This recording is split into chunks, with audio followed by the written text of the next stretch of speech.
مجربات کے ساتھ جڑی بوٹیوں کے ذریعے علاج کیا جاتا ہے، مکمل جڑ سے روگ دور ہو جاتا ہے۔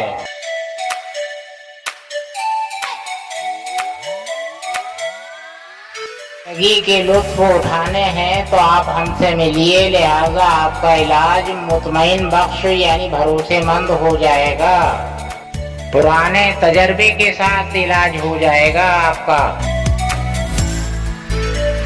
نحمده ونصلي على رسوله الكريم، اما بعد، اعوذ باللہ من الشیطان الرجیم، بسم اللہ الرحمن الرحیم۔ کہ نہ کھانے کا وقت شروع ہوتا ہے، بڑی بڑی نعمتیں ہمارے سامنے ہوتی ہیں لیکن ہم کھا نہیں سکتے جب تک کہ اس کا حکم کے مطابق ٹائم نہ ہو جائے۔ لہٰذا یہ ہے کہ ہمیں غور کرنا چاہیے کہ ہم پر کتنی قید رکھی گئی ہے، اس قید کا ہم اگر صحیح استعمال کرتے ہیں تو اسی کا نام روزہ ہے اور اسی کا نام حکم ربی ہے، اس حکم کو بجا لینا ہمارے اوپر فرض ہے۔ لہذا یہ ہے کہ اس سے ہماری کتنے فیض ہیں نہ کھانے سے، اور پھر اسی طریقے سے اور وضو کے معاملے میں تمام گناہ جھڑتے ہیں جو کھلے اعضاء سے ہوتے ہیں۔ لہذا یہ ہے کہ نماز ایک مکمل ورزش ہے، اس میں تمام فیض ہمارے ہیں۔ اللہ کا اس میں کیا فیض ہے، ہمارے ہی تو فیض ہیں سب۔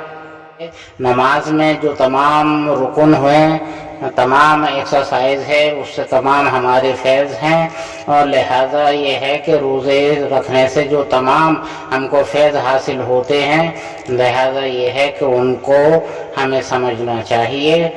لہذا صلی اللہ علیہ وسلم کے عمل اور اللہ کے احکاموں میں جو فیض ہیں ان کو ہم سمجھ ہی نہیں پاتے ہیں، نہ ہی ہماری عقل اتنا کام کر سکتی ہے۔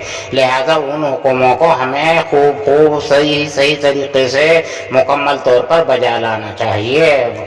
تمام فیض اس کے حکم کے مطابق اگر انجام دیں گے تو لہذا تقوی کے ساتھ میں ہم اپنی زندگی گزاریں گے تو تمام زندگی کے فیض ہمیں آخرت میں بڑے بڑے انعامات دلائیں گے۔ وآخر دعوانا ان الحمدللہ رب العالمین برحمتک یا ارحم الراحمین۔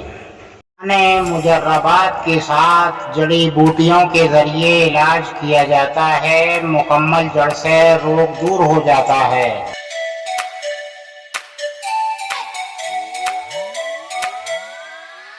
زندگی کے لطف اٹھانے ہیں تو آپ ہم سے ملیے، لہذا آپ کا علاج مطمئن بخش یعنی بھروسے مند ہو جائے گا، پرانے تجربے کے ساتھ علاج ہو جائے گا آپ کا۔